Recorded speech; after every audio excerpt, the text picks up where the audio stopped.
Don't come to the club and start talking about what we've done in the past. Talk about what you haven't done anything. He's going to show this season. I said this season. You ain't going to show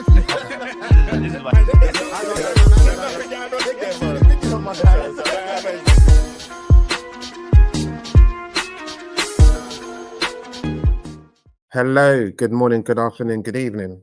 Whatever time you're listening, whatever time you're watching, welcome back to another episode of Podcast Pundits. I am your host, Lestrada, the free agent, the man of the people, all of the above. And as usual, I'm joined by my fellow pundits. So let me introduce them before I get into the honey housekeeping. Drayman? Yeah, it's your boy Dre, back in the building, avid Man United fan. It's good to get that feeling back where we just win a couple of games. So, yeah, it's good to be a little bit back, but let's see how long that lasts. Yeah, next up, Joey Nomadic. Yo, it's your boy Joey Nomadic, a.k.a. Liverpool's number 15 supporter, a.k.a. not top of the league, a.k.a. F1's hotting up this season.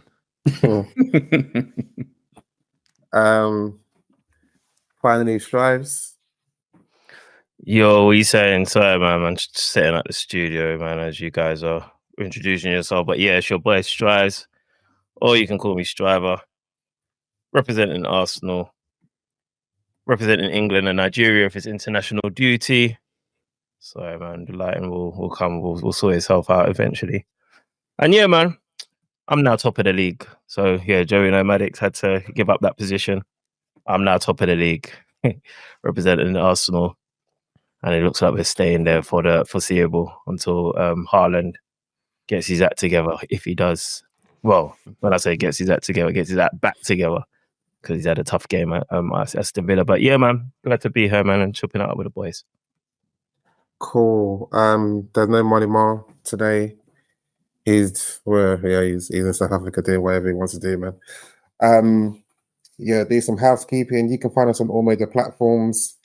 That's Apple, Spotify. You can obviously watch us on YouTube if you are doing that right now. And you can interact with us on the socials. Just type in Podcast Pundits. In some cases, it might be underscore, but just type in Podcast Pundits, you'll find us. Cool. Let's get into it. As Strive said, Arsenal are top of the league, so it makes sense for us to start there. So Strive, off the back of Arsenal beating Atlético Madrid, was it 2 set-piece goals and 2 open play goals?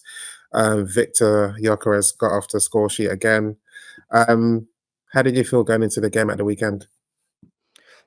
Yeah, man. I thought it was very important for us to get a good result at the weekend, and I thought that the game in the midweek will be a precursor to that game.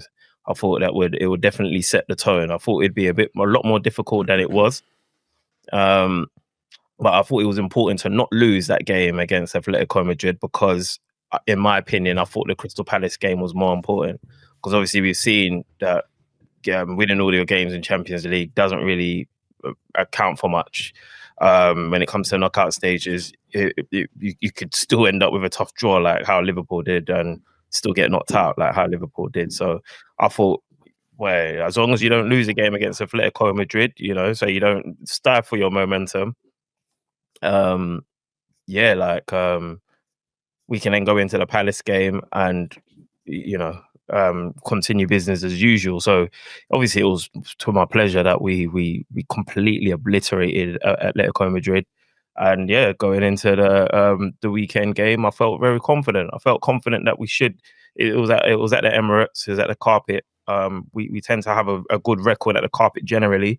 I know. I think we may have dropped points against Palace at the Emirates last season. I feel like head to head we got the better of Palace overall last season, but I do feel like we may have dropped points at the Emirates last season. So it wasn't a straightforward fixture by any stretch of the imagination, especially where Glaston's had got Palace playing well. They're probably one of the more difficult teams to go up against, as Joey would probably attest to, being a Liverpool fan. So yeah, man, it was definitely a tricky game to go into, especially being like a 2 p.m. kickoff on a Sunday. I don't know, man. Sometimes I got a thing with like the timings of fixtures, man. So for me, I was just thinking early kickoff on a Sunday. I weren't sure. I weren't sure what to expect, but I did expect. I wasn't sure what to expect, but I did expect that Arsenal would do the job and do the business, and so we did. So when you say you expected Arsenal to do the job and do the business, did you expect it to be in that fashion that they did? Sorry, man, I'm just really messing around with this freaking camera lighting. Yeah, yeah. To be honest with you, Della, I did. Like, you know what you're getting with Arsenal now, man. You know what you're getting with Arsenal. You're going to get a resolute performance. You're going to be tough to break down. And you know that there's a goal in every game for Arsenal. More likely going to be probably from a set piece. Might come from an open play goal. You're just not too sure. My whole thing is, as long as you score one goal, you've probably 70% won the game now with Arsenal, which is testament to how resolute we've become defensively. So yeah, that's just where we are at the moment, man, and that's kind of what I expected. I knew, like I'll tell you how much I expected it. Crystal Palace had just come off the back of a 3-3 thriller where Mateta scored a hat trick. I can't. Bournemouth. The game. All right, yeah, Bournemouth. And then they lost to. They lost to a team that they probably did. They lose or did they drop points in Europe? They lost. I think. Yeah. So they lost. So they're coming off the back of that. I felt like Palace have got goals in them, despite their more recent disappointing performance in Europe. They got goals in them. But when I was going to do my bet builder, because you know I like a little cheeky bet here and there, I was going to do my shots on target for Palace, and I said, "No, what am I doing? They won't get shots on targets against Arsenal." So I didn't place any shots on target Palace's way. Yeah, I mean, so that goes to show what I expected. I just expected I expected it to be a shutout, to be fair, and that's kind of what it was, man. That's kind of what it was. Yeah, that's kind of what it was for me. Palace started the game well. I won't front. They started the game pretty well. Arsenal looked cagey at times. Mateta and Saliba's battle was interesting. Mateta was getting the better of Saliba at times. But yeah, man, I wasn't worried. I can't lie to you guys, man. So obviously the goal scorer was Eze, and it's just how it was written that he just scored his first goal against his the club he just came from. But what do you think of his performances in the last couple of games where he's played in that 10 role? What do you think of it? What have you thought of it? If I'm being completely honest, Eze hasn't hit the ground running at the pace that I would have liked as someone that was extremely excited by his signing. But he's hit the ground running at a pace that I'm satisfied with. Does that make sense? Yeah. So, yeah. So, what I think of him, I feel like when he cameoed on the left and he gave that little drop the shoulder against Liverpool, that gave every Arsenal fan a little bit of excitement, especially where we had just kind of seen Nelly kind of like have a stinker against Liverpool. So it was like, oh man, I mean, you know, I've been on and off with Nelly, but mainly and mostly I'm Nelly's one of Nelly's biggest supporters. And I'm quite harsh on him because of that fact. So when seeing Nelly put in such a poor performance against Liverpool, I'm wondering, I wonder if all the rest of the fans have got a point about this guy. So when you're seeing Eze come in and he gets past he gets his passes man immediately, beats him, and you know darts into the box and looks threatening, you're thinking, okay, this is the breath of fresh air that we were looking for. But then just so have it, Odegaard gets injured, and now Eze gets to play a bit more centrally, probably where he's more used to playing. He probably plays. I know, Della, you've often said that he's not a central player, but I think he's more like a left central player. So I'd still say he's more used to playing centrally. And I think as Arsenal fans, we were excited. to see what he would do there. And I don't know that he has fulfilled that excitement for me personally. I can't speak for all Arsenal fans. I feel like he's been a bit touch and go at times. But that being said, he has popped up with some. He's got a couple assists. He's made some really nice like passes, like some actually line breaking passes actually that could have amounted to more in the games, but just where we're not always finishing our chances at the moment. I don't feel like he's got the credit for that. But even with that being said, I don't know that Eze has hit the heights that I would have liked for him to do. But like I said, I'm satisfied. Like I have been satisfied. I feel like he's come up clutch when we needed him, like against Palace, and I feel like he's come up clutch in terms of like assists and stuff. You know what I mean? Where we've needed him to, and we're gonna need players like that like your Trossard does that. Now we got an Eze that can do that. You get what I mean? Because Saka, as we can see, he's not gonna be firing every single game. So we need other players that can step up and fill in. I don't need you to be 10 out of 10 every single game. I just need you to play your part and do your bit for the squad. And I suppose Eze's done that.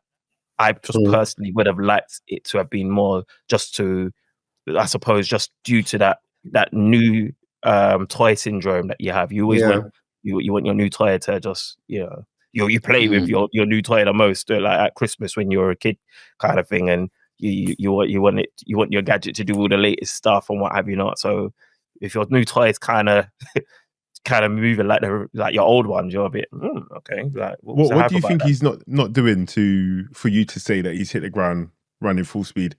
Like what was he lacking? I said, it's probably hype. Like when a signing is hyped or when you're excited about a player, you just want that to be matched by the hype of a performance, so to speak. So it's like, I want to see goals. I want to see I want to see bare shots. I want to see taking man on. And the question bit, what does he need to do for you to say, Eze has hit the ground running? Because I kind of think I don't know if it's necessarily in his power, because I feel like the way you play is a bit more pragmatic for him. And then obviously he's now was a big fish in a small pond at Palace. Now he's a normal sized fish in a bigger pool. So what has he got to do for me? More you see, like Palace, the game against Palace, like he wasn't like electrifying throughout the game, but only Eze can score that kind of goal. Like Walton's literally on his touch, and he comes in with that Di-Canio-esque kind of like scissor kick finish, like superb goal. Like I want more of that. When he's on the ball, I want the defense of the opposition to just be fearful. Like, oh shit, what's he doing? What's he about to do next? What ball is he gonna play? You get what I mean? I want. But like, outside of G&A though, because let's say for example, like you said, he's created a couple of chances and your finishing hasn't been great, and he's not gonna score every game. So like, if you take out G&A, like what? I want to create him more. I want him creating more chances. I just want him to be just more of a threat. Like I said, he's hit the ground running, but he's not hit the ground running at the pace that I would have liked to warrant the excitement that I exhibited when we signed him. Do you get what I mean? So you want him to be more of a problem on the field for other teams. Do you know what I mean? Like a Luis Diaz, where he's not getting better goals and assists, but he's really draining your concentration in terms of how he's going at you and just like being a headache on the pitch. You want him to just be a headache, kind of. 100%. You know what I can say? You see, like with Noni Madueke, Noni Madueke is that headache that you just spoke about. Yeah. But he's what he's given us in the final third in terms of G&A. He's got 0. So it's like the flip reverse. Do you get what I mean? So it's like, I want you to be a headache, but then give me some end products. Eze's giving me some end products, but I need more of that headache from him. You get what I mean? Do you think he was that at Crystal Palace? Sorry, Della. Do you think he was that at Crystal Palace then? At Crystal Palace, Crystal Palace fans will probably be better placed to answer this, but from what I witnessed at Crystal Palace, he wasn't always hot every game as well. Like he had some, you know what I mean? He wasn't. You get what I mean? So it's probably more of the same. But at Crystal Palace, you're also playing at a lower level of quality team than you are at Arsenal. So everything's elevated at Arsenal. So like the expectation when you come to Arsenal was that you're playing around better players. You should look better. But he has the ball less compared to like, Crystal Palace, because they used to play through him, innit? Yeah, Obviously, yeah, it reduced a bit when Wharton came, but they pretty much, especially when Michael Elise. I'll challenge that, Joey. I'll challenge that because although they played through him, Crystal Palace didn't experience as much of the ball as Arsenal would experience. So he probably does get the ball quite a lot at Arsenal, even though he's not our main guy. You know what I mean? So there's still enough time for me to see what I want to see from him. You see, what I'll say to what you've been saying, Strives, is the way people, and I always find it interesting that how people like how people perceive football and what they see when they look on a pitch. Because although Eze may wear the number 10 shirt, he's not a pure number 10, and that's why you can see when he plays central in the central number 10 position, you can see that it sort of feels like he's learning how to play in that position. Yeah, that's why he hasn't really hit the ground running, because that's not his position. So when everyone says he should come in and you think you can do a plug and play and go and play as Odegaard's position, it doesn't work out like that, because he's more or less like an inverted forward who and he may eventually come central, but by him drifting in from the left, he can see the game. He has a different picture of the game. The same way people think, because Trent can do what he's doing at right back, he can do it in midfield. That's his starting position now when he goes into midfield. So he doesn't. His game, the picture of what he sees is completely different. Eze's picture playing centrally is very different to when he's playing on the left and he drifts in centre. Hence why you saw when he played against Liverpool, he was able to do that jinky and go past Szoboszlai. When he played against who did he get? I don't know who he got the assist for Gyökeres against. Was it Nottingham Forest? Again, he played on the left. Yeah. So you know what I'm saying? So he can do that. But now you can see, and when you watch him closely, you can see he doesn't know whether to come short, whether to stay in the middle. So you can see he's learning. I'm not saying he can't become that central midfielder or central number 10, but he's not going to be, you can't copy and paste what he did at Palace versus what he's doing at Arsenal, because he's playing in a completely different position. Ultimately, you may say, yeah, he's ended up in central, but it's different. That's one. The second aspect is Palace don't play against a low block. You know what I'm saying? So Eze will have space to glide and do what he needs to do, but now he's coming up against a low block, and that's what you have to do that's what you come up against when you're a top team. So again, it's not going to be plug and play. It's going to take time to adapt, and it may not look because sometimes you see that he gets more central. You can see that he wants to run with it, or he gets the ball and Eze is very like blasé in his gameplay, but you can still, as I say, he's still trying to understand how to be a pure number 10. And of course, when Odegaard comes back into the team, he can probably be. He can probably play with him and Odegaard as 2 8s, by him coming from the left, which will be better suited. But that's why I think there's anything to do with it? Like, obviously, you see some people come from I don't know how you describe it, but basically now that he's at Arsenal, he's playing in a very regimented system.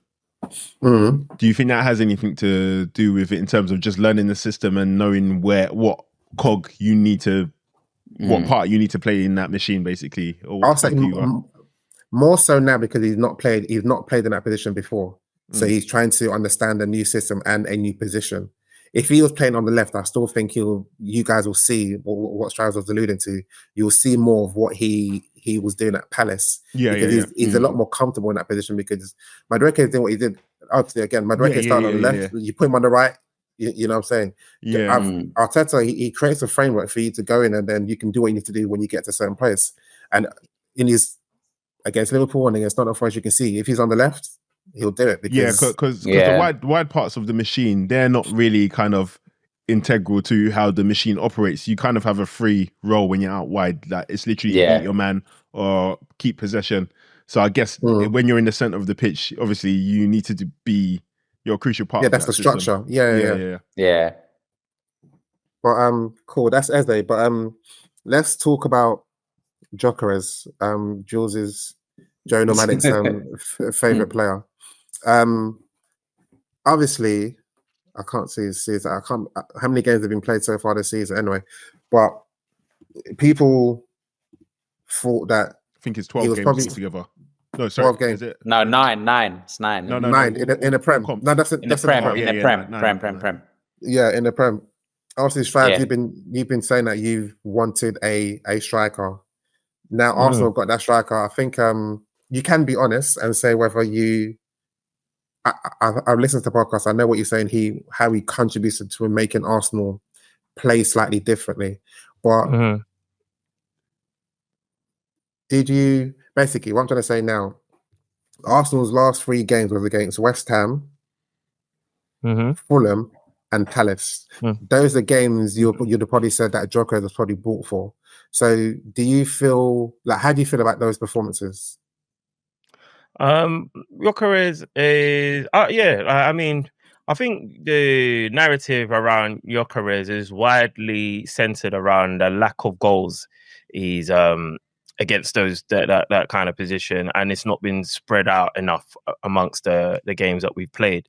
However, what Gyökeres gives Arsenal is it actually does feed into part of the reason why I believe that we needed a striker and we were a striker away from like crossing a line or dominating, right?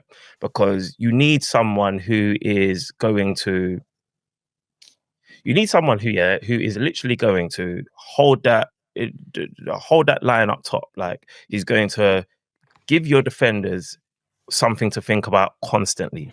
You need a striker who's not interested in build-up play sometimes. Yeah, you need that profile as well. You also do need a profile where you do get a striker that is heavily interested in building up. But I personally believe you need a striker that only cares about scoring or trying to score or being a nuisance in that area. And I think Gyökeres does that. I think, of course, like, I wanted goals.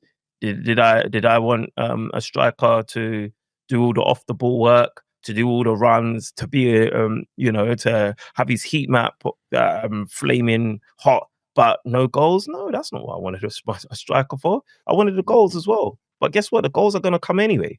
You know what I'm saying? And the goals have been coming if we're going to keep it a buck. You know what I mean? He's played 12, 13 games and got 5 goals out of them. You know, that ratio is not too bad. You get what I'm saying? So, like, Gyökeres is doing everything that I expected him to do, like, to be honest with you, in terms of his goal scoring output. Did I think Gyökeres was a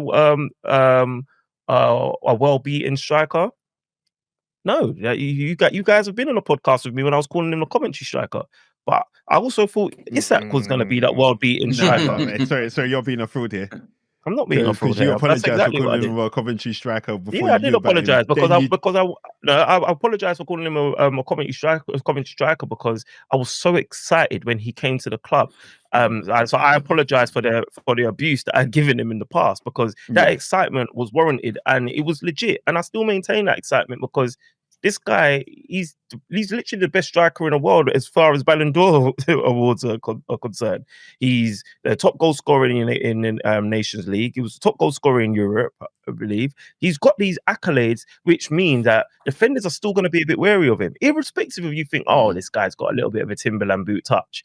Oh, this guy, like, when the ball comes into him, he doesn't exactly, his IQ level might not be on the same level as a Gabriel Jesus or a Kai Havertz. You might argue, but I know for sure them defenders are thinking, I'm not giving this guy a run at me or a run at goal or strike at goal, because this guy is proven he's a leg man in front of goal. That's what we need. We need that in the Premier League. Do you think he's proven he's a leg man? Because I mean, it's not like whether you prove it in the Premier League, is your reputation precedes you. Because now what we're finding is Saka is not getting tripled up on no more. It's not tripled. They're not putting 3 man on him no more. He's not even getting doubled up that much now. You get what I'm saying? Because the defenders are occupied. Whereas we've had strikers in the past who drop into right back, hold tight Gabriel Jesus. I'm not interested in that. You know what I'm saying? I want my striker to stay up top. Let me ask you a question. Let me play devil's advocate. So, because even though you got the striker, you said a lot of things about the player before you mentioned the most important thing that you want your striker to do, which is still to score goals. You more or less said, like, he's been a good facilitator. So if he continues being a good facilitator and others are scoring a goal, but he doesn't score as many goals as you thought he would score as a striker, does your views change? course, but remember, I thought he was going to get 16 plus. If he doesn't hit 16 plus, then of course my views are going to change. But I'll guarantee he's going to get 16 plus this season, my boy. You know what I'm saying? So, like I said, in I the don't Prem worry. or all comps. All comps, but even if you When they're in the Prem, you said 16 in the Prem, right? I said 16. I mean, even if it was 16, So you said 16 in the Prem, 20 all comps is what you said. Yeah. well, possibly, and I still think he can do that. I still think he can. You know what I mean? I still like. Guys, like we've played 9 games in it. Games. There's hella a lot of football to play. There's hella a lot of football to play, and he's got that confidence from those like smash and grab goals he got against Atlético Madrid. And we laughing, but you guys were saying that this guy can only stat pad against. He's a flat trap bully. No. That's quality operator. We're not laughing at him, Scott. We're laughing at how he scored the goals, isn't it? Because obviously, that there's that narrative going. Because you said the narrative about his goals being scored. I think that's a new one since he had that like little 7-game drought or something like that. But it's not really about him scoring goals. I think most people who cuss him, they caveat it with he will score goals. It's just how it looks, innit? So that's why I'm laughing at the Atlético Madrid game. I don't give a toss how it looks.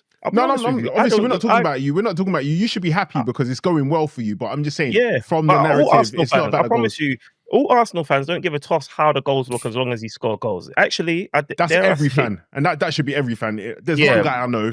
I know a couple of Arsenal fans actually. Yeah, as I was saying it, I actually know a couple of Arsenal fans that I don't actually understand Arsenal fans, but some of them don't understand me. So it's just how it is, man. But yeah, like to answer your question, Della, like. Yeah, like I'd be disappointed if he didn't bang goals. Of course, if that's what you're like, if we're to simplify it, yeah, I'd be disappointed if he didn't bang goals. But I think he will, bro. I think he will. He's doing everything right. And the thing is with Arsenal as well, we're not creating enough chances for me to like put him at court yet. Do you get what I'm saying? Like if we were creating enough chances and it was hitting, there were certain times, like even against Palace. I remember there was a time when who played? Might have been Timber. Someone played the ball to Gyökeres and he ain't got the pace, he ain't got that electrifying pace, where he can just be a complete threat. Like if you're running from that halfway line with a defender, he's always gonna have to stop and you have to beat a man. Yeah, and he hasn't got that. He ain't got that in him, like the beat a man. So it's like he stops, he looks around, he plays the ball, and even when he's playing the pass and he's linking up play, like he just doesn't look as silky as the rest of the man, them kind of thing. But I've seen games when he's looked incredibly good against Newcastle. I thought he looked incredibly good. You get what I'm saying? So I've seen it in him. I know he can do it, and I know he's a nuisance to these defenders, and I know that them goals are gonna come. Like it's more of a faith thing. If those goals don't come, of course I'm gonna be disappointed. But what's he doing? What's he doing differently? That say Havertz weren't doing for you? Scoring, bruv. Havertz was. But he has scored in the exactly. So let's not do that. Havertz was getting celebrated for aerial duels, and Gyökeres goals in the Premier League. And what we're gonna do? What we're gonna do is judge him based on. So since Havertz went to being a striker, not when he was a midfielder, when he went to being a striker, he scored goals, and he also facilitated the team. The same thing that Gyökeres is doing. But you're giving grace to Gyökeres. That's the only point I was trying to make earlier. And I'm not giving any more grace than I gave to Kai Havertz. Yeah, I promise you, I'm not giving him any more grace because like Gyökeres, I was willing to start my agenda against him when he couldn't get a shot on target, and I had money on it. I've been difficult on Gyökeres. I want more goals out of Gyökeres. I want him to look better, and I wanted Kai Havertz to look better. But guess what? With Kai Havertz, it took him up until that after December, after the Christmas period, he had that warming up period, playing in a different position, but he was still playing. You know what I'm saying? We're talking about strikers. We're talking about strikers. Since Kai Havertz went up as a striker, he took his position, and since he was playing up front as a striker for Arsenal, he has been scoring goals. What was his numbers last season before he got injured? Actually, he got injured in January, right? Yeah, or December. So his ratio was pretty good. There we go. Yeah, Kai Havertz has got a good ratio. I'm not here to take anything away from Kai Havertz, but what I'm also not here to do is do revisionism. I remember Kai Havertz. I've never said that. No, I'm not saying you are. I'm just saying I'm not going to pretend that Kai Havertz wasn't missing mad chances that he should have scored. Even when The difference is, and Jerry, you sometimes compare Gyökeres to Núñez. Fair enough to come from the same league, and fair enough they're not both putting up trees. But the difference is, to Straz's point, Gyökeres isn't getting chances to miss. Yeah. Whereas Núñez was missing the chances. But at the same time, you can look at it both ways. You can say, okay, why are you not getting the chances to miss? Yeah, you know what I'm saying? Because Núñez's movement was elite. No, that's what I'm saying. That's where we draw the line, isn't it? Yeah. You can look at the pros and cons. He scored more people worldies say- than bloody tap-ins. With And hit the Núñez, boat bro. People for can say, 24 times. Yeah. Like people can say Havertz is missing chances, Yeah. but in order to be, Exactly, you have to be yeah. available to miss those. Yeah. And now the excuse is we're not creating chances for Gyökeres. You know what I'm saying? There has to be a balance somewhere. And But I've the thing always is, said, it's not like I'm just making it up. Though. We literally aren't making chances. But to my point, Shai, but if Havertz was there, you'll be complaining that we're creating chances, but he's missing them, right? If we were creating the chances, I wouldn't. I wouldn't just. Like, your thing that Havertz was you're making it seem like chances. it's an agenda. I'm But not. no, I'm saying not. it's agenda. No. I'm very There's no balanced. agenda. I'm Devil's saying advocate. I'm seeing it from two different sides of things. You're saying Havertz missed chances, and then you're saying Arsenal not creating chances for Gyökeres. So, and as I said to the comparison between Núñez and Gyökeres is the mere fact that Liverpool were creating chances for Gyökeres. Liverpool were creating chances for Núñez, but he was missing them. So there's pros and cons to both of these people, and as I've always said, Jules knows how I feel about it. Yeah, I would love to. I can't wait to. I can't wait to see it because there's gonna be games when we need Kai Havertz, but I guarantee that. I guarantee that you see these low blocks and stuff that we seem to be like. Nothing's changed. The only thing that's changed here is the fact that we've got a striker, which is Gyökeres, kind of thing. And I'm not saying that he's the only reason why we're. But he's not scoring those chances, though. No, but he's not scoring. Others are. He's stretching for them to but, score. But you can't exactly. stretch against a low block. How did Arsenal beat Palace? It wasn't because he was stretching them. Sorry, You know what I'm just to that as well. So obviously last season you kind of started in a similar way in terms of how many goals you were scoring at the beginning as well and how you're winning games. And then obviously this season, last season you scored 69 goals. Do you think there's a risk of that being the same thing this season? Because obviously, like I think majority of your goals have come from set pieces. In terms of goals scored from open play, you lot are 17th in the league, but you're first in all the other stuff. So is there a worry for you that the facilitating may run its course? And if the set pieces run its course, then how will you get goals? Because my assumption is that if he's stretching, then you should be seeing more goals from your typical goal scorers, which is Saka. Should be seeing more chances. And that. So my worry is that's why I kind of alluded it to it earlier when I was talking about Eze. Are you lot playing a bit too pragmatic for Eze to be doing what he did at Palace? Is it affecting the chances created? Like why you said that Gyökeres isn't getting chances? Is that not a worry for you? Let me answer that one quickly, and then you can answer it, Shad, and we'll move on. I think, and as to what Eze's coming up against when you're top team playing against like the smaller team, you realise there's less space for you to play. And when people say Arsenal are set piece FC, or they're liking them to Stoke, the difference between Arsenal and Stoke is that Arsenal play on the front foot. They're not sitting back. They are having to play against an opposition who says, we're going to sit back, can you break us? And when you're playing against 10 men behind the ball, it's very difficult. And 100%. Arsenal have showed if you give us any type of space, we can Leeds would destroy you. Yeah. Leeds were the thing, but Palace, they've done it, not Palace, Atlético, but teams know if you open up, so Arsenal, it's nothing for them to be concerned about because they can create it. But those teams have been exposed by a set piece. So, like for example, remember I sent in something into the group where there was a guy talking us after the Atlético Madrid game. You lot won it 4-0, but he was a bit upset, and he was saying that obviously it was a set piece that opened them up. The only reason why it opened them up is because once we scored that set piece, is that Atlético Madrid had to go for it, so it opened up. And then obviously in the Palace game, it's taking a set piece to maybe open up and probably get another chance. So even though they're playing a low block, these teams aren't necessarily given space for you to exploit in open play. So it's the set piece that's taking it. You practice set pieces and you say, we're going to expose anything you give to us. But last season, set pieces stopped working though. But at the same time, season. Seppi stopped working. But then I think they with stop working? injuries, No, they stopped working, bro, because they weren't winning. They dried up. They wasn't as prevalent as they were. And the media was context- doing that hype about set piece FC and all that kind of yeah, stuff. but So the context is they were that worried.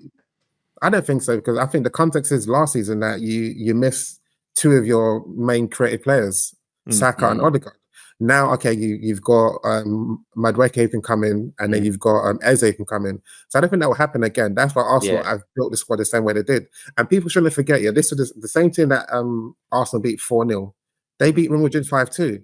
So, but they had a different approach to how they played Real Madrid. And I think what people need to make room for, and if you apply context, is saying, okay, how are teams set up against Arsenal? And likewise, I even said it to you last season, Joe. I was like, how comes when Arsenal are playing, it seemed like but then we said for Liverpool because they're breaking quicker. But now, guess what?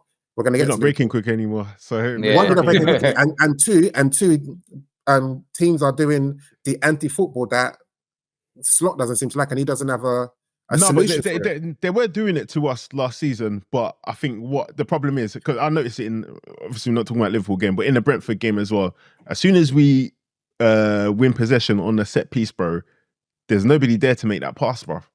Like we don't have, exactly. So which was the fast break. So we don't have that in our arsenal anymore. But sorry, back to it's interesting though.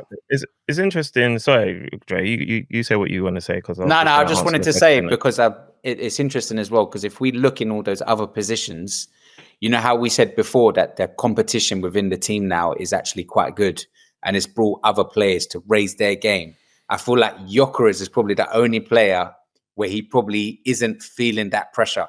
Because maybe if there was a Havertz there, maybe he might think, I need to work even harder or do even more, score even more goals. But maybe he's got a bit more time to bed in as well. I think Gyökeres 100% feels the pressure. In fact, I think when Havertz comes back, he's actually going to aid his game because it gives him the rest time required, and he'll be able to come up against tired legs when Havertz is playing or deputizing up top. And obviously we still got Marino who can who can go up top and score goals. You get what I'm saying? So I do disagree with that, Jay, man. But to what obviously to add to Joey and Della's discussion in regards to the whole set piece and am I worried, and I suppose it speaks towards their conversation of sustainability, because there was a time when I was accusing Liverpool's form of not being sustainable because they were winning in the last minute and it was high octane energy.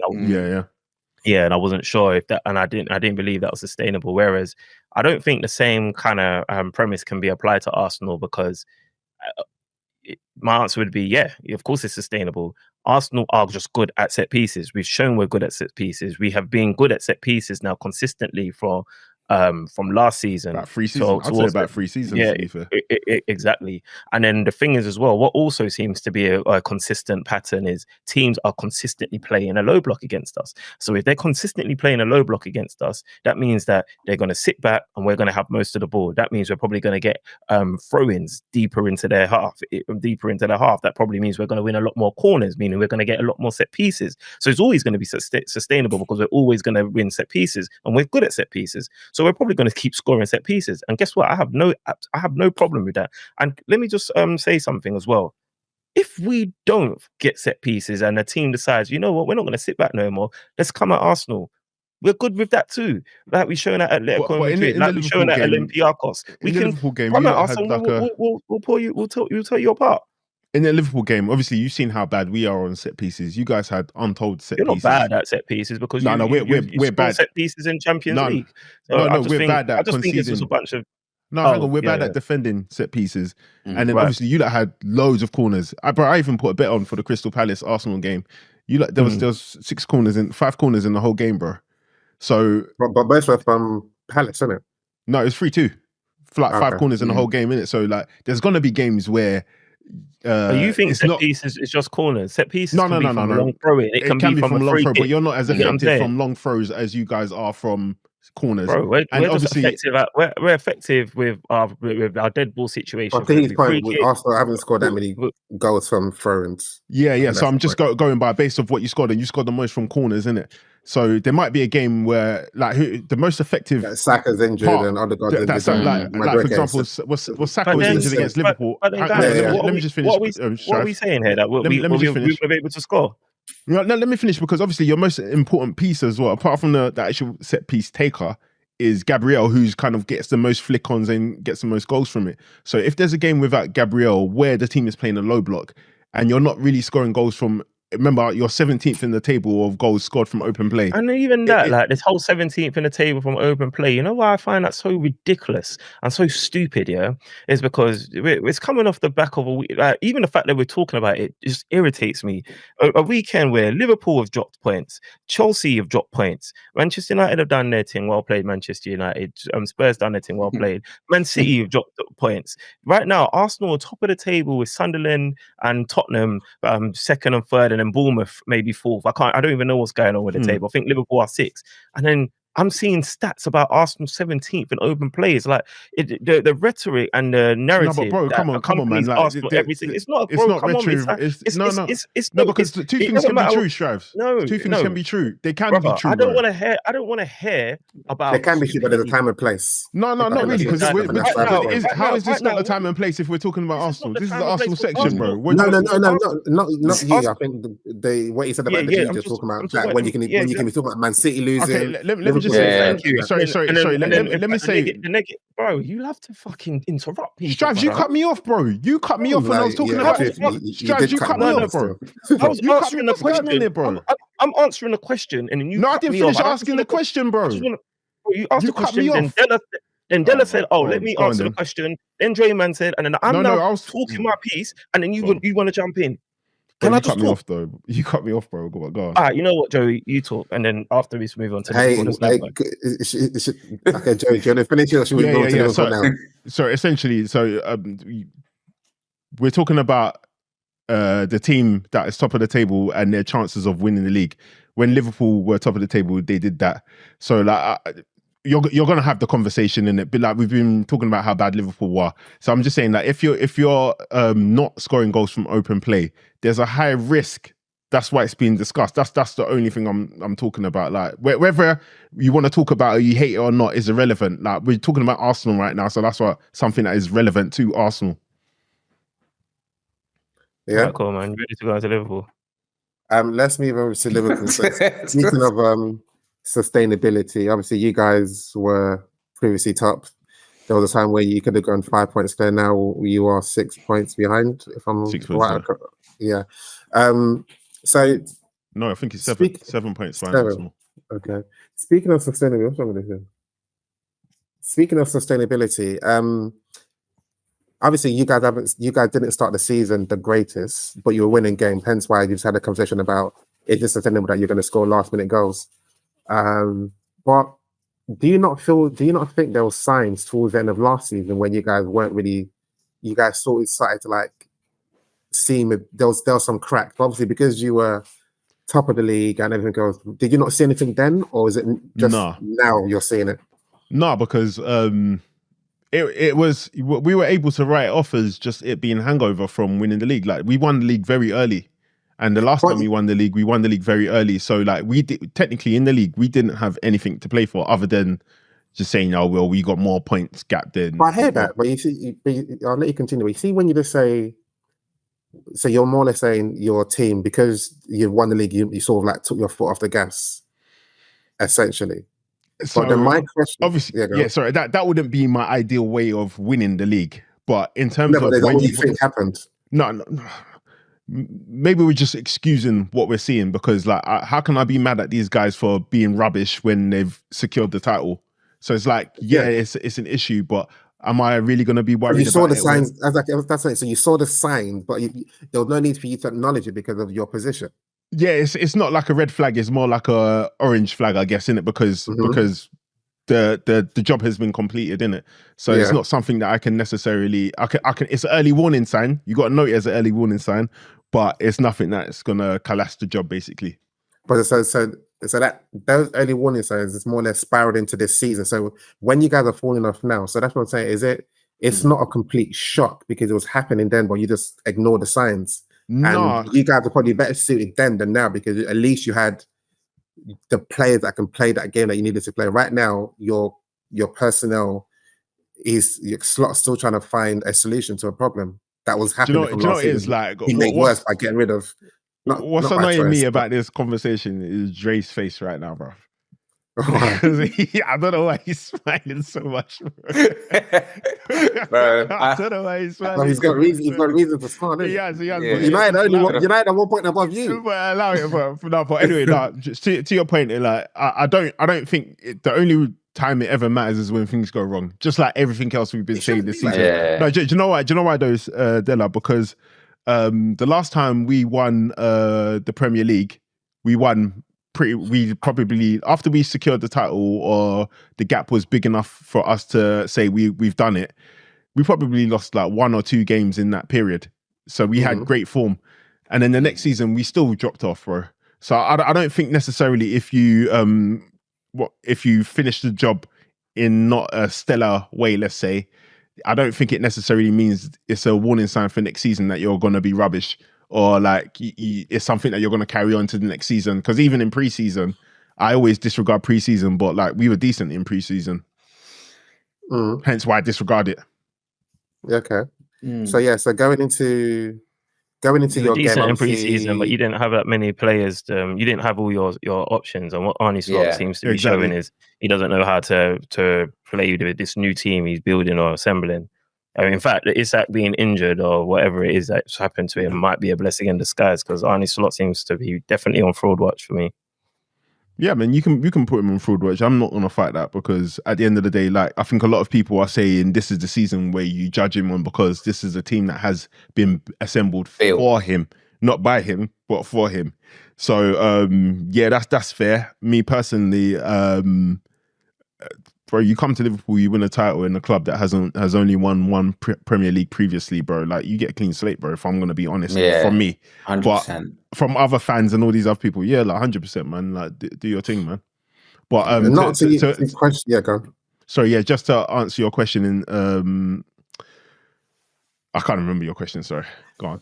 So the question was, obviously, I talked about the seeing the cracks last season rolling into this season, but then obviously you've had a run of 3 defeats in the Prem. Then you played Frankfurt, which you won. Yeah. So that win, did it do anything for your confidence going into the Brentford game? For my team or for me? Both. Like you towards your team. So for me, yeah, like I kind of felt like this Frankfurt victory is dangerous, bro.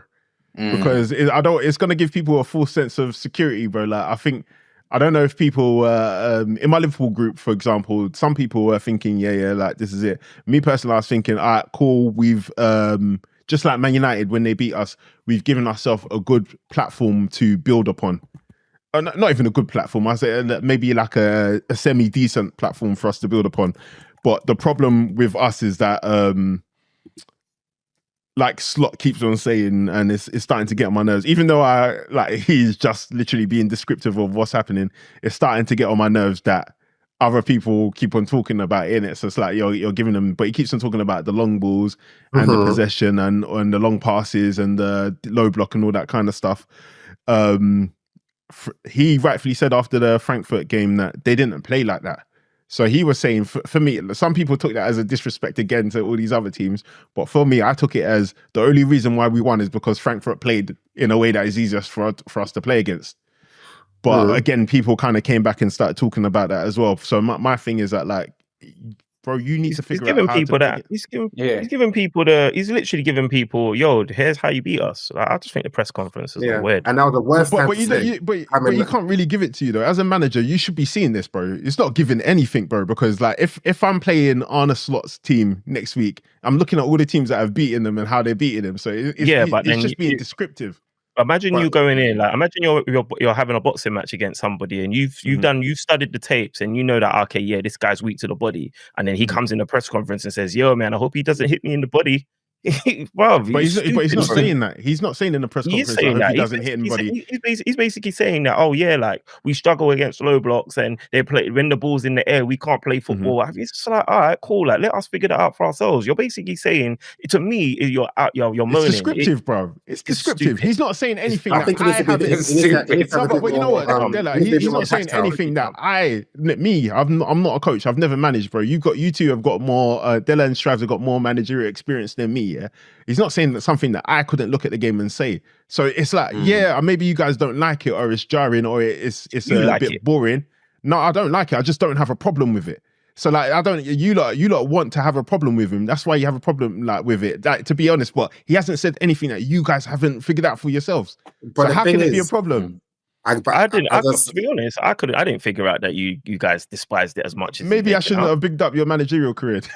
Like, it's very obvious, bro. No, but to Stradlin's point, there's one thing seeing it, and there's one thing coming and saying, yeah, guys, you guys are so right. And then you're saying that multiple times before a game, after a game, and bear in mind, after you've just lost, you've just beaten Frankfurt.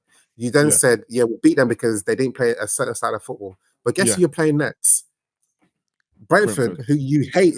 You know what I'm saying? Not say who you hate, but their style of play is literally your kryptonite. Textbook. So you're like, Keith Andrews. All right, cool. Man them, long throws. We're going to do it anyway, but let's double down on it. Yeah. So he needs to be a bit... He's your manager, but I'm saying... But my thing is that it's like, you like acting like if he went in a press conference, he said... you know what? I can't wait to play against a low block because now we've got a secret to play against them next week. You're acting like Keith Andrews is going to say, oh my God, he's got a secret. We're not going to play how we've been playing all season, bro. Keith Andrews is going to do what he's doing. All Slot is doing is saying, like, our team is struggling with low blocks and long passes and set pieces. That's a fact. Descriptive. That's what's happened all season. And then he's saying his frustration is that we haven't figured out a way to protect ourselves against it yet. That's essentially, we're working on that, but we haven't done that.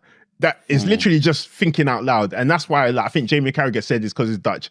I don't care if you're Dutch or whatever, bro. Like, it's irrelevant, but literally he's just saying what he thinks in a press conference. And then obviously people are saying it's disrespectful. Is this like, it's not disrespectful, is this him? Yeah, it's not advisable. Maybe like, you know, when Ruben Amorim was doing his press conferences, people were saying like, bruv, why are you saying this? It's not advisable, but I get where people are coming from. I didn't, but now I do. Right, but I think it also, sorry, Della, just this one thing I want to add. I just think you're neglecting the fear factor that you're losing via press conferences like that.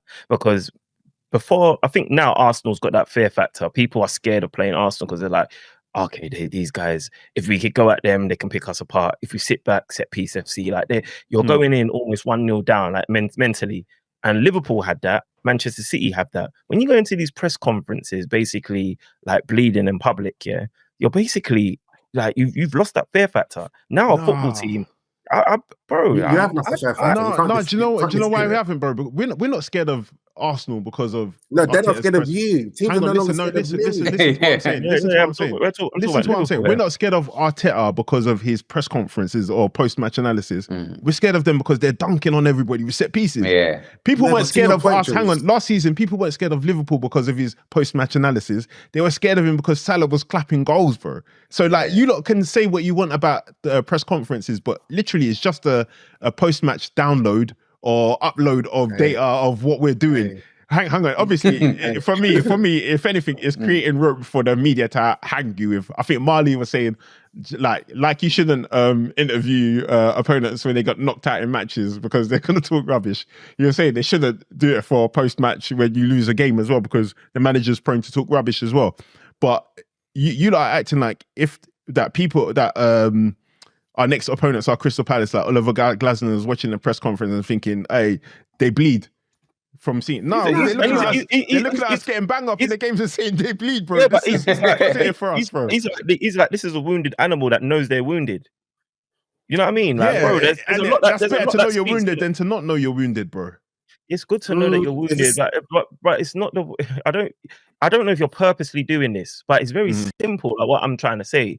You are bleeding in public, and you're instead of going to the back room and getting your first aid kit and bandaging it up, You are basically saying, look, I'm pouring and I don't mind pouring in front of you, and I'm going to tell you how much you're pouring. So now when I'm looking at this opponent and I'm thinking, once upon a time, I'm thinking, yo, Liverpool, like, yeah, they've got their frailties, but yo, they can get at us. But these guys are too busy licking their wounds in public. And then but then that's when you get caught out. That's when you get caught out, bro, because you're gonna be expecting. You're on your fourth L, bro. I don't know what you're talking about.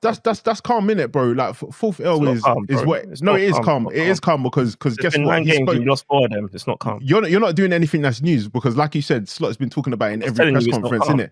So no, I'm saying it's calm in the sense of this conversation. It's far from calm in real life because it's painful. In this conversation, I'm saying it's calm. It hurts. I've been there. Because you're straight. Come join the members. No, I know that wasn't on your bingo card, right? No, do you know what it is? Do you know what it is? Like, the reason why I'm saying it's calm because, like, you might talk about it publicly that you're bleeding, but then, like, Frankfurt might come and try and play against you because these guys are bleeding, and then you get beaten 4-1 or for whatever the score was, innit? Like, you can come, you lot came to us who were rubbish, innit? You didn't come and play defensive against us because Slot wasn't talking about it in the press conferences, because he was talking about it against Bournemouth and all of that in the press conference, but nobody cared because we hadn't lost 3. Say that again. I said Bournemouth don't play like long ball and balls in the air. No, but he was talking about how frail our defense was in the post-match, and Jamie Carragher was questioning them on it. But Arsenal didn't care about that. They didn't care about it because we were winning the games. So, like, it doesn't matter what's being said, is my point. Like, there's no empirical evidence to say what matters in the press. I was going to say, does the Brentford game show that you really need a Gahey? Because Konate was looking. No, do you know what? I don't think Gahey is stopping Schade from scoring in that situation. I think, again, optically, it looked bad because it did, bro. It did. I think that's what it was. He looked fat while he was chasing him back. But Kevin Schade is the 3rd fastest player in the Premier League, bro. There was no chance of him catching up to him, bro. But yeah. Like, also, like, another thing with, like, Mamadashvili, bro, man. Like, this guy's conceded like 2 goals that are straight at him, bro, man. So obviously he's not warmed up, man. But yeah, I didn't even think about it, bro. We're missing Addison, man. Yeah. But let's can you mention some names? You mentioned some names there in terms of obviously Schade scored and your goalkeeper. Give me like a short like your review of how you think the game went. Yeah, game started just like Man United. We weren't even allowed to be excited or geared up for the game because we conceded very early in the game, bro. I was even asking like, how much? I wonder how many kilometers Michael Kaide does in the game, bro, because the way he's running over to both sides to take these throw-ins, like, he's definitely clocking out the mileage. But yeah, that was the second throw. The first throw was dealt with. The second throw was a flick on from, I think it was Christopher Aya, and then Dango Ouattara beat Gyökeres on in the middle of the goal. So at that point, I'm thinking, I said it a few times on it, I don't believe Gyökeres should be starting over Andy Robertson because he hasn't proved himself at the beginning of the game. So on that one, I'll let you continue, but do you think Robertson can play 2 games in a row? Yeah, 100%. Right now. Like, okay. I don't... Because someone said apparently, and the last time he played 2 games in a row was when he came on, or he played against Chelsea, and then that last goal that Esteval scored, like he had his hands on his... No, that's not true. That's not true, bro. So even heavy like a dog. The last game we started was against, the only game we started this season was against Atlético Madrid, and in that game was where we had our highest chance creation, because for some reason when do you know what it is? Robertson can play inverted, innit? And Gyökeres can't play inverted. Gyökeres literally a bomb down the wing, overlap and whip the ball into the box, innit? So when Robertson plays in the middle or out wide, he gets the ball into the box, and he showed that in the game as well. But yeah, Andy Robertson, I don't have any concerns about his fitness. Maybe there's something I don't know about, but there was questions about why is Gyökeres starting over Robertson when he played so well against Frankfurt and he played well against Atlético Madrid. Like, again, I think it comes down to that then, fitness.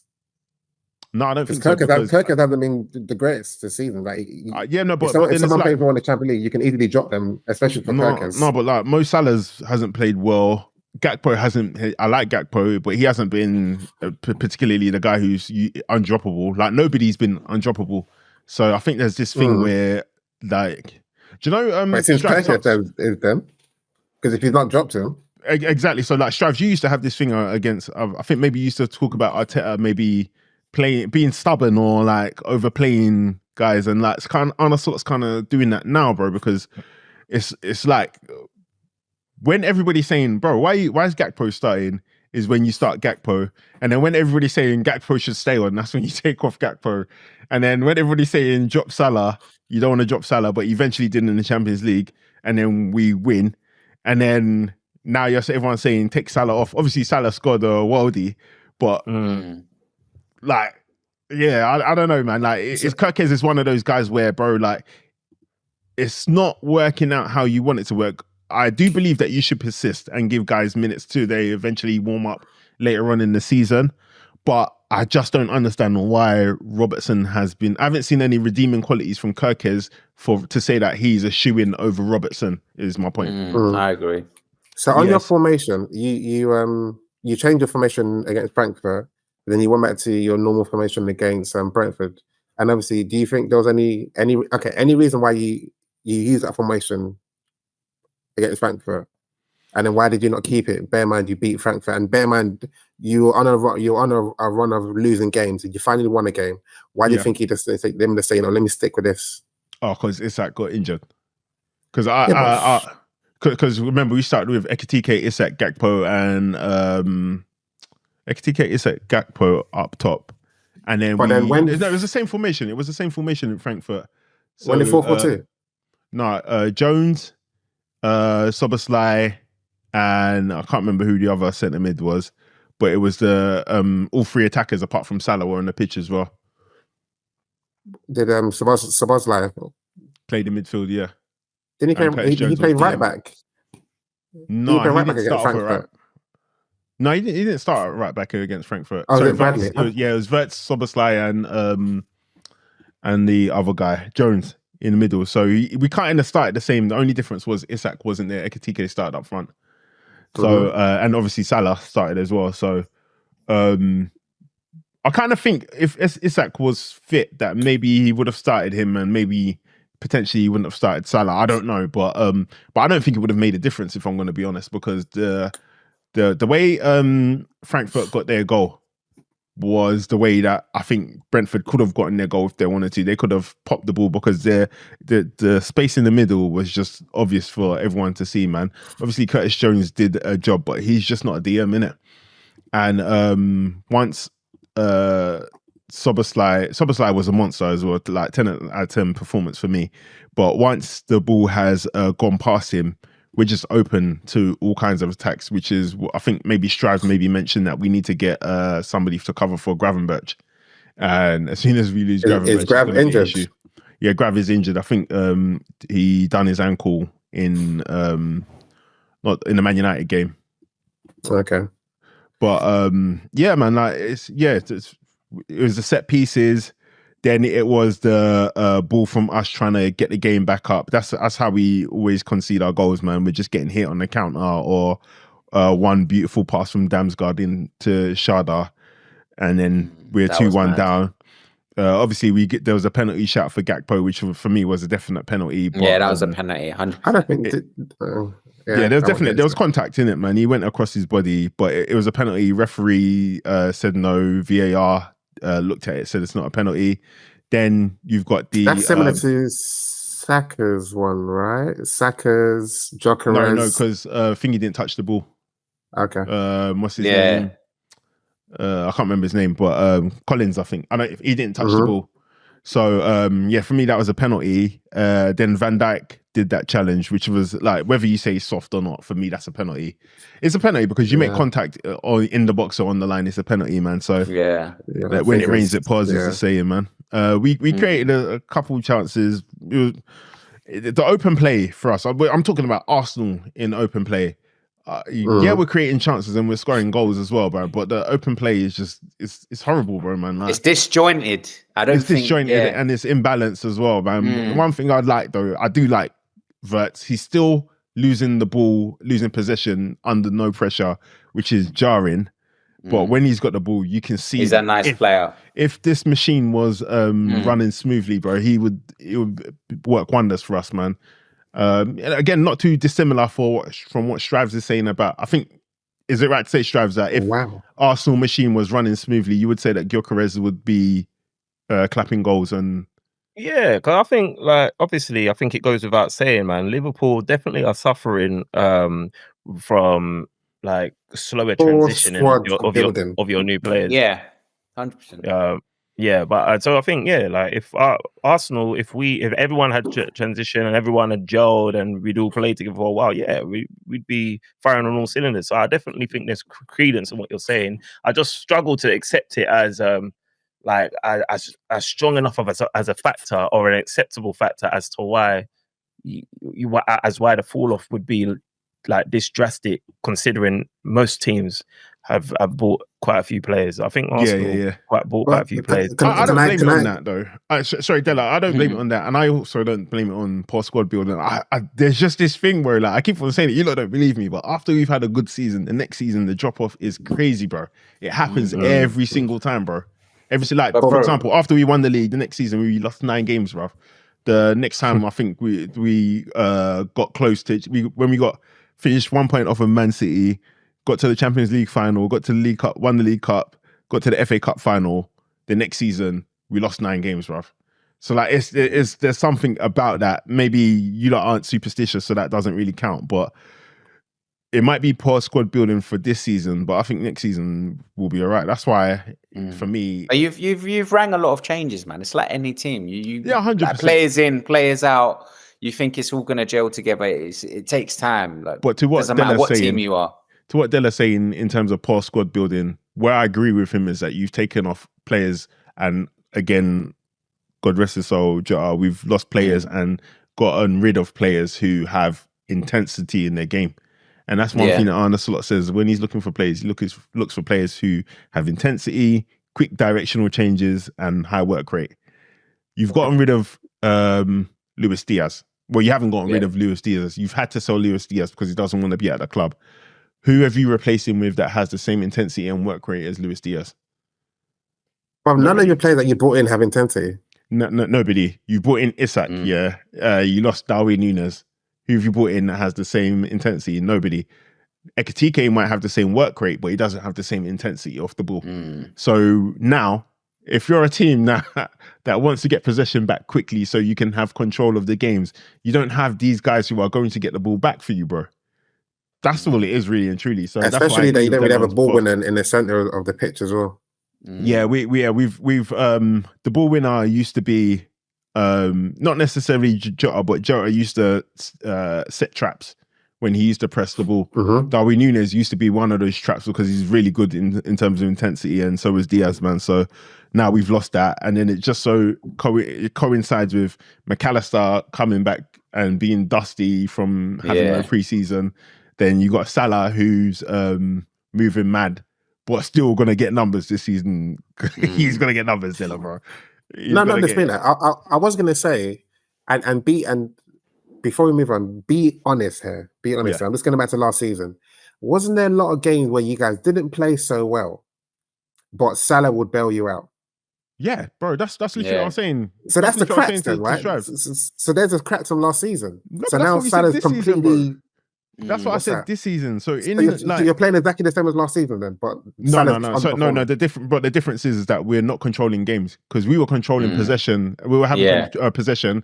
And remember, you were saying, how comes teams don't counter attack on you? And it was because we had protection for the 2 centre backs, but not only that, the centre backs were able to recover. And then I was even cussing Arsenal, saying, why do you lot play so deep? Because you've got William Saliba and Gabriel who aren't that much of a drop-off from Konate and VVD if there is a drop-off. So why aren't you lot playing high up and just letting these guys go and clean up everything in behind like Liverpool were doing? But now that thing that Liverpool were doing, they're no longer doing anymore. So that's why the Salah cracks are more apparent because we're not keeping clean sheets. If we're keeping clean sheets, then, bro, like, let's be honest, we'll be top of the league right now. Yeah. Okay. But also, Hendo had a good game against you lot as well, man. Bro, that's not to me. That's to Della, bro. That's to Della, bro. I can appreciate phenomenal this season, bro. No, I can appreciate I can appreciate a player is good, but as I said, I don't feel he has any place to be in England squad. I personally feel there's others that can. No, he had a good game His against his old performances team. aren't saying that, bro. That's all I'm Yeah, saying. it was dope. It was dope. Yeah. Before we move on, so right now, Liverpool are. I had this table up for me. 6. You are. Hey, Dre, no. relax, man. Dre, relax. United are 6. So no, Liverpool are 7. What's wrong with this guy, bro? Liverpool are 7. But what's interesting that you have a goal difference of 2, and Man United have a goal difference of 1. That's you guys are falling off, boy. Defensively. They just conceding a lot of goals. No, man. Yeah, conceding a lot. Yeah, for sure. So what happened? Do you know how many goals we've got? No, I can't see Okay. that. But then your next we're games, banging goals, bro. Like I'm not even, like that's what's crazy about it. We're actually scoring goals, man, and we're creating chances, man. You've banged 16, isn't it? Yeah, so like let's for example, Salah. Yeah, in the last 3, 4, 5 games, like Salah could have scored a goal in every single one of those. Yeah, games. that's true. So I don't know, mate. Maybe he's gonna get back to that form, but before he scored that goal, before he scored that wonder goal, bro. It was the ugliest thing I've ever seen from him, bro. Did you see when he had them 2 shots, bro? When he cut in on his left foot, and you're thinking, he's back, bro. Salah. Top bins. But yeah. But let's round off now. So your next 3 games are against Premiership games. I know you got Real Madrid in between there somewhere. You've got Villa at home, Man City away, and Nottingham Forest at home. How do you feel? Give me win. I did this for Strives and I went painstakingly typed this all up and he said nobody asked you, pal. And it hurt, bro. So go on. Villa. So Palace, we got Palace in League Cup. I said draw out on penalties, yeah. Okay, yeah. It's at Anfield, yeah. Then we got Aston Villa. I put a W for Aston Villa. Because I think Aston Villa, they're on climb 9 after that Man City game. They're not gonna do low block. They're gonna come at us, and I think there's an opportunity for us to win that game. Real Madrid, I put an L on that. Man City, I put a draw. I feel like Pep has been talking about us recently in the press conferences. If you think it matters, I don't. But I feel like we get a draw. They're gonna respect us. Liverpool are gonna respect themselves, and we might get a draw out of it. And they're gonna let us play as well. After that, we got Nottingham Forest.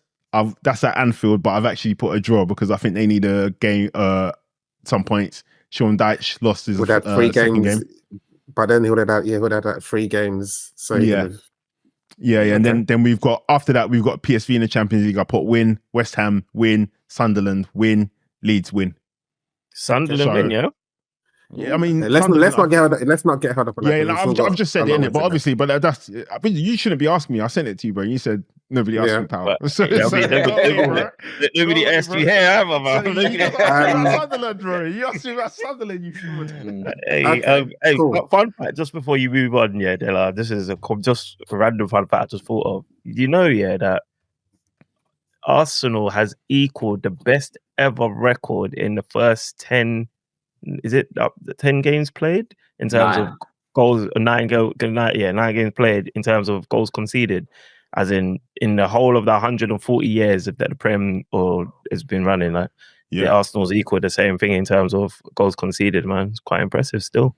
Yeah, because I think last season we conceded 4 at this point, and I was waxing. No, we conceded 4 the whole season. No. I conceded. I said yeah. We conceded 4 by this point. And I was waxing Liverpool, bro. And then nobody was saying nothing. It was being hated. So, like, shout out to Arsenal, bro, because conceding 3 by now is crazy, bro. It's crazy, man. What? And that's why I thought it comes with its cost. It comes with its cost, bro. That's why I don't know why you guys was paying so much attention to Gyökeres and chances and stuff when really. Well, because there's a reason why you've only conceded 3, bro. There's a reason, bro. Because we're dope defensively. Yeah, and you're not great. You're not great offensively in open play, bro. So obviously that pragmatism comes with protection, but then it also comes with a cost going forward, bro. Definitely, in my opinion. But yeah, definitely great open play. Anyway, let's not get hung up about that. Dre, you've been sitting there patiently. I've been on the socials. I've heard a lot of United fans. It seems like it feels like you guys are like top of the league or something. All is one. How many games? What? 3 wins in a row, man. That's a big thing for us, bro. I know. The bar is low. I'm hearing Rio say this. Wow, did you hear Rio yet? Wow. I need to listen to it properly. I'm hearing all the people say this is something along the lines of this is like Amrin. He was good for sticking to his guns, but it's only been 3 games, Rio. Yeah, no, I'm not getting ahead of myself. I'm just happy that we're winning, man. He's talking about how Casemiro has respected himself, his resurgence. He's proven he's the best DM in the league. He hung in there. He's saying this is what I'm saying, bro. He's saying maybe man like Rashford and Anthony and Sancho should have done this as well. But Dre, do us a favor. You speak on you've been, as I said, you've been patiently waiting. You guys have not been there for a very long time. So this is the floor's yours, man. No. In terms of, He don't know what to do with the floor, bro. He's like, no. But in terms of United, I think that game showed, because like you said, a lot of people are going to come out and say, rubbish, and like in terms of, we're back, this is what we've been expecting, all of this.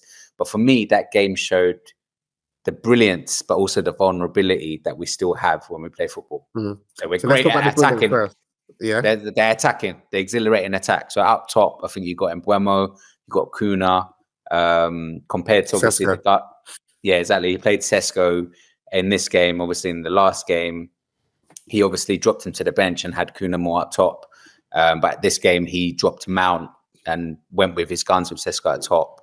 And when I was comparing, obviously, lineups, he seems to have liked this midfield now, which is obviously Casemiro and Bruno in the middle, with Dalot on one side and Ahmad on the other. So I feel like he's trying to stabilize the team by trying to find like a starting 11. Obviously, with Maguire being out injured, he had to change the back line, which has probably shown a bit of vulnerability. But yeah, I think that's what he's going to try and deal with next. Maybe get a bit stable at the back. But in terms of attacking price, but we all knew that Mbeumo and Cunha, they're good players. So for me, I was never really worried about them. Again, like you said, like players coming from different teams, from different formations, from different tactics, from different managers. Like, it's going to take time. It's going to take time for any player. So, I'm just happy to see us scoring goals, because that's the main thing last year. We couldn't score goals. And a big thing at the back is that we seem to have a keeper. Okay, he let in 2 goals, but I thought there were 2 class goals. He should have done better with a free kick. Maybe the header was a great goal. But having someone at the back that can just make you feel a bit more confident when you go forward, I think it makes all the difference. Can I ask a question? Della. Yeah, go on. Yeah, go on. Oh, can I? Yeah. All right. Yeah. I noticed. Yeah, you man made a couple of like subs. Yeah, like from like the 70th minute or 65th minute, something like that, right? So you kind of like changed your middle, and then the moment you did, it was like you guys became frail all of a sudden. Frail. Like, yeah. Does that concern you somewhat? Like, because I mean, it's not just limited to Manchester United. Wasn't it? And Dogu, wasn't it? Yeah, Dogu, Maino came on. Maino came on a bit later on in the 85th. Yeah, I think Heaven came on. Obviously, I know Heaven got the assist, but he came on for sure. But you guys changed things up, and then you didn't look as sure, and then all of a sudden Brighton start scoring goals. Like, do you think that was a coincidence? Like, because for me, I like Arsenal. Sorry to make it all about Arsenal, but we are top of the league and that. But we're making changes, and you're not seeing any change in terms of how strong we look. Like Saliba comes off, Mascara comes on. You get what I'm saying? Yeah. Nkape can come on. It don't matter. We look solid. Whereas Liverpool are making changes, Man United are looking changes, and you're not. You look like boom. As soon as those changes are made, that was probably Arsenal last season. That's what Arteta did. The squad level was different. Arsenal was injury hit. It was injury ridden last season. But I'm just saying that the squad level personnel, isn't it? It's always down to personnel. I think with Ugarte, even from last year, we saw that he kind of hit like the lowest of lows, and I think he's continued that into this season, which is a bit underwhelming for me to kind of keep looking at, because every time he comes on the pitch, I lose all confidence, which is quite bad. That's basically what I was getting at. Yeah. Would you lose confidence now if you're not seeing that starting lineup that you spoke about? Because you spoke about Ruben maybe finding a team that he's happy with, but it's like anytime he tries to rotate it, and you guys have the most time to prepare. You're not in any competitions, brother. Exactly. So it's true. Why is that? I agree, but I think in the middle, Amarin already knows that he wants to add to it. So obviously we played against Brighton, who had Belieber. For whatever reason, he didn't decide to turn up. Yeah, that complete stinker. maybe Old Trafford's on his mind. I don't know what's up with him, but yeah, I think Amorim knows the areas that we need to address. But the main thing is, again, trying to find like a starting 11 that we need to be continuing with, because we've gone for too long without knowing which team he's going to play and him changing things around. And I think he's starting to try and slowly figure it out. I think the keeper at the back is probably one of the most important ones, to be honest. Because when we had Arne, I think we were all going into them games thinking, yeah, like, it doesn't matter if we can score, we're always going to concede.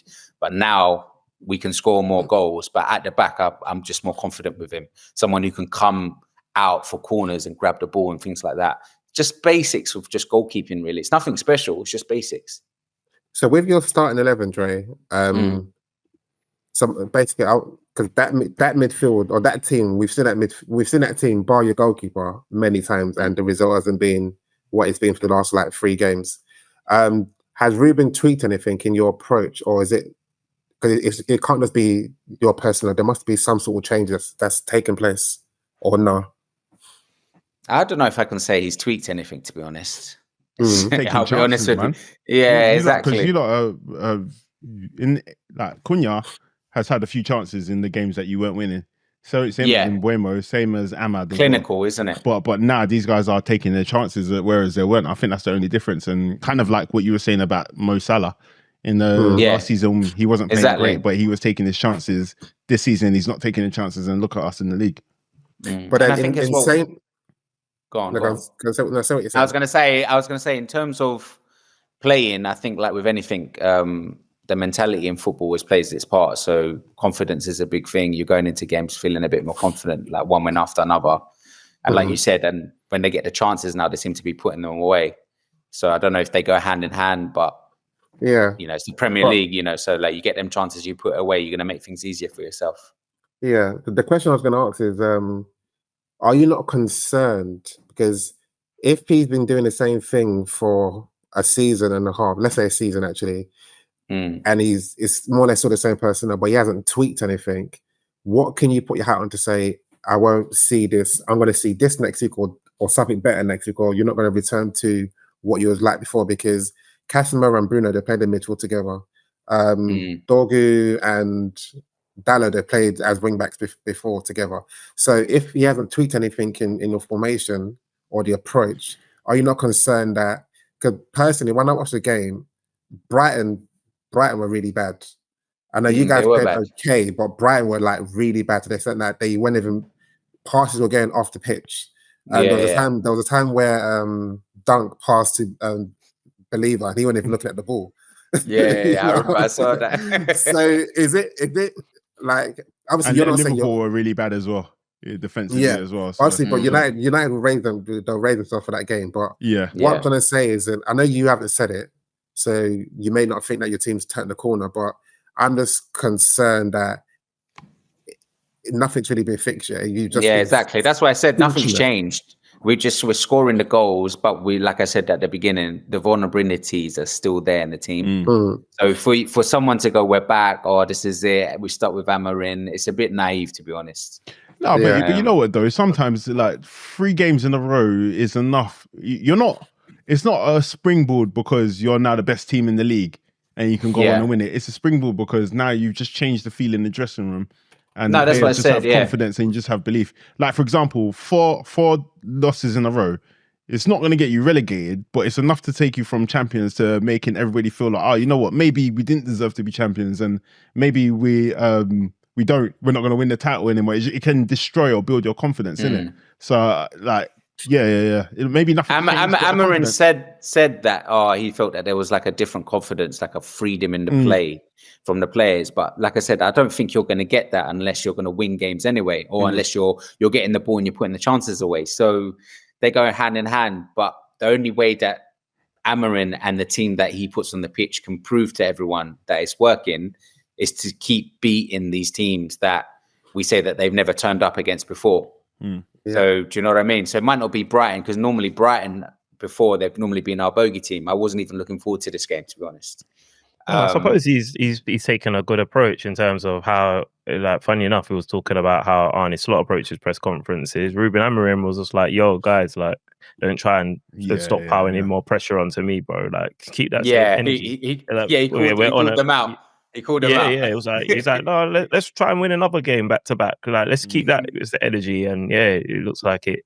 You know what I mean? He looked focused, determined, and I don't know, like maybe I don't know, maybe Rio and all them men are right. Maybe he's turned into some sort of corner, bro, because he's been stubborn. He's stuck to his guns, and well, all of a sudden, he's gone from having a bad season, or everyone looks like they've gone from a bad season or a good season to the flip side. It's nonsense, bro. It's nonsense, isn't it, bro? It's crazy, isn't it? Because it goes to show how, like, this. Yeah, it just goes to show. Does how, it go to like, show though how competitive the Premier League is? Nah, it's bro. quite. It is competitive. No, it's competitive, but it doesn't show it. It just shows how stupid the media is and how early just to sell a story. To sell a story, bro, man. Like, the earlier you get to the story, the more views crazy, and money you make in it. So yeah, I it's think like when people are going proof... on like Arsenal's going to win it now, or Liverpool's out of the race now, or etc. It's like, come on, guys, man, it's 9 games. No, but there's one Arsenal guy who he's single-handedly aim is to destroy your title contention, bro, man. He's just releasing fake content. I think he's got long hair, bro. I think he is. What? No way, not Matty. Any of the white guys? I'll send it to you. No. Yeah. I think Della knows what I'm talking about. But I'll send the one you put a video in. That guy. Yeah, bro. He's like, it's goal, bro. Just to make honestly, that guy, he's doing some stuff, man. He's doing some stuff. But I was going to say.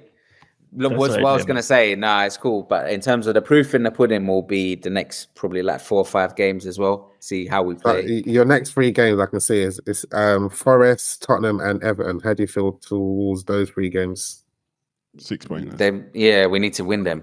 Like after this, we need to start winning those games. Tottenham, Tottenham might be a bit tricky. Okay, Everton are actually playing all right this season as well. So I think that's a good mix of games to see what Amorim can pull out the bag. Because obviously, like I've told you, I'm not really seeing anything different. So if the players can step up and beat those teams, then maybe he has turned the corner. But I think it's too soon to say that. So out of those 3 games, how many points minimum would you expect to get out? Nottingham Forest, even though they've got a new manager, I would say we need to beat them. Yeah, even though we're away, that'll be 4 wins on the trot. And what's that guy that's growing his hair? What, he needs 5 before he can get a haircut? He needs 5. Yeah, Tottenham a bit up and down, maybe a draw, and then Everton maybe we're at home now, so I'll win. Yeah, so okay, so win, draw, win. Yeah. Okay, cool. Yeah, win, draw, win. But yeah, so it'll be interesting to see how that will put you firmly in top 4 contention, bro. That's title contention for me, man. I was gonna say I was gonna go that far, but not really. We're a long way off title. I'm just saying that not actual you contend for the title. I'm saying it's form. It's the form of title contenders. So yeah. I mean, Nihai, a former guest of the show, he's out here putting Manchester United in the mix already, bro. Right, that's what I'm saying. That's why I'm just keeping quiet, just like finally watching a game that just getting a win. I'm happy, to be honest, from how we have from where we've come. Who knows what's going to happen in January? Who knows what's going to happen in the summer? Maybe Amorim is 2 or 3 players off, like we said at Stripes.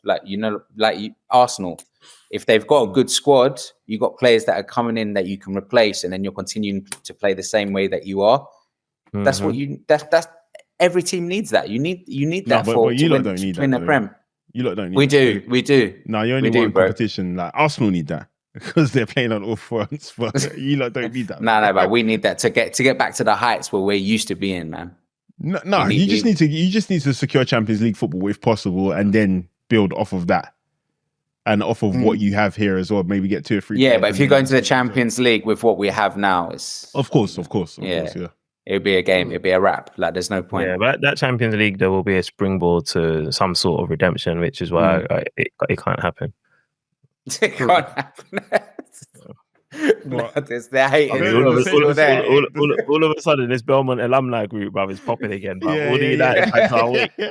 Hey, this same it can't happen that you're saying is what people are saying about Arsenal, bro. So you need to be careful. I'm already aware the powers that be that nobody wants Arsenal to win, bruv. I'm so aware, and it's always so crazy. Sorry, I know Della's gonna hate this, yeah, but at a moment where we should all be joyous, yeah. Imagine, yeah, bruv. I've had Arsenal fans getting at me saying, "Oh, what are you saying about Arteta now?" I'm like, fam, it's the same shit, bro. It's only been 9 games, bro. Like, do the victory parade when we bloody win the title, bro. Yeah, exactly. That's what I'm saying. There's a long way to go. But Amarin being in just almost just a solo competition, we may as well call it. But yeah, he needs to be in the mix come the end of the season. European football is like minimum. Like, there's no excuses. But as it stands now, are you feeling confident, or are you still in the same place? I'm happier now that we're scoring more goals, because I think that was always our problem. If we can score goals, then if we are leaky at the back, then hopefully it'll be like, can we score more than you? But obviously, when we play against maybe the top teams, that's where we come unstuck. But we'll see. I long way to go. Mbeumo, I think whether you're playing top teams, middle teams, bottom teams, I think they've got a bit between their teeth, man. Yeah. They look like Man United players. They really no. I think they do. You know, Joey. I think they really that badge. Cunha, okay, I was mocking him for not getting no goals and assists when we was doing a Gyökeres comparison on the last episode. Rude. But he's like literally like he is. I don't see anything different from what I saw at Wolves, and I don't know if that's a good thing or not. Yeah, but I think it's a good thing because he obviously earned that move for the performances, and he doesn't look like the badge is weighing him down. And obviously Mbeumo, like another 2 goals to his tally. That's my favorite player, man. But the only reason why I said they don't look like Man United players because we have to like, what does a Man United player look like, bro? And if how long has Alex Ferguson been gone? Yeah, bro, but that's what I'm saying. What Man United is that what you mean? What Man United are you talking about? But that's what I'm saying. We're inbred to know that we would have these kind of players at our club. We've not had them. These players are, you describe them as elevators. They will lift your club up. And that's exactly what you needed. Yeah, that's what we need, man. So Cool. Long may it continue. No thanks. Cool. Let me do some roundup of the rest of the big games, and we do our back pages. So Aston Villa 1, Man City 0. So Villa are starting to pick up form again, and it seems like with City, if Haaland doesn't score, they don't win games. Newcastle 2-1 against Fulham. They are stabilising themselves now. They are slowly climbing back up the league after the whole Isaac debacle, which I think they lost a lot of points because of it. But they're stabilising themselves, and of course Spurs 3-0 against Everton. I feel like that game, I don't know if you guys watched it, but I did, man. It was a pile of crap. Yeah. And you wouldn't think a 3-0 game would be as boring as it was, but was it 3 set pieces? Was 2 set pieces and 1 late. Yeah, 2 then. Yeah. And that's another thing, bro. As well. Sorry, you lot are getting unfairly tarnished with this set piece thing. Obviously, because you're the best at it, bro. But bro, this season everybody's been banging set pieces, bruv, man. And everybody's been conceding. No, but like it's definitely gone up because you're including throw-ins in that as well. And then everybody's conceding set pieces as well, apart from Arsenal. That's the scary thing, bro. Yeah, and Everton, obviously that goal, I think it probably was rightfully disallowed, but had that goal stood, like it's a completely different game. So it's it was in a weird way. Tottenham won the game 3-0, but we're mad fortunate. Yeah, no, definitely. Yeah, it's interesting. Yeah. Cool. So let's do our back pages. So I'll finish how I started. So Dre, you go first. I'll go give it 10, Mbeumo, man, for his performance. Yeah, and taking his goals. Okay, maybe Brighton just maybe didn't give him enough respect that he deserved. But yeah, that guy is proven to be a menace at a top club like Man United to get us back where we need to be. Cool. Joey? I've got to give this one to Jordan Henderson. Because like some people, no, I'm joking. No, this one goes to Keith. Give it to him, man. Give it to him, bro. no, Keith Andrews, man. Because I'm guilty of saying that Brentford were going to get relegated. Obviously, they still can mathematically. It's not impossible, but like first job, people were saying it's not going to happen. They sold all of their players, but Brentford keep on proving time again. They sell their players.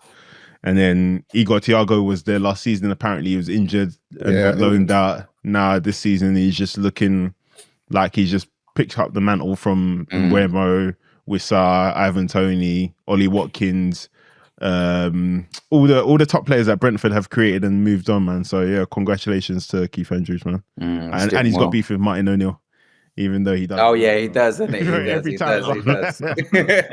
Martin O'Neill's just taken a Celtic job, I think. I don't know what Oh, is it?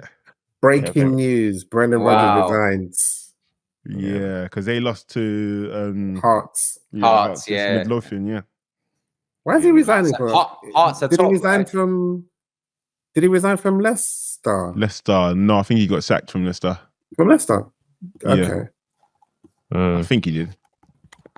Yeah, my back page is I want to give an honourable mention to Kylian Mbappe. Classico was a solid game, man. Arsenal pretty much. We had pretty much wrapped up the game, so I was flicking between both of the games. But my back pages is actually going to go to Victor Gyökeres for his brace against Atlético Madrid, man. I felt like, and I still feel like those goals will help his confidence and he'll push on, man. And yeah, man, it was great to see him increase his goal tally. I don't know why this Joey Nomadic guy is off. Nah, because the way he thrusted the ball into the back of the net with his penis was Hey, man. You know what? Yeah, you know when a player, is affected with confidence. Yeah, when he doesn't even want to celebrate, and he wanted to confirm VAR wasn't going to cross it off. That's why he needs to get back page. As soon as he got that, as soon as he got that goal, though, man, all of a sudden I'm seeing him running onto the balls, taking the ball, running out wide, carrying the ball. I was like, yeah, we've got our striker back, man. I rate him, man. He kept going, man. Bro, you got to keep going, man. Just get the goals, man. He's got to get the goals, and that's what that matters. Yeah, for sure. My back page is honourable mention to Eze for scoring his first Premiership goal for Arsenal. But my back page is my back pages just has to go to Sunderland, their manager, Xhaka, and that's the only player I know that plays for Sunderland. I would name a few others, but that's all I know. But to Joey's point, similar.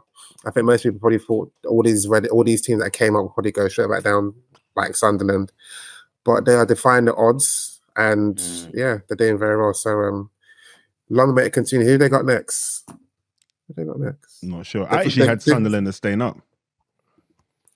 I had we got Sunderland soon, I think. Okay.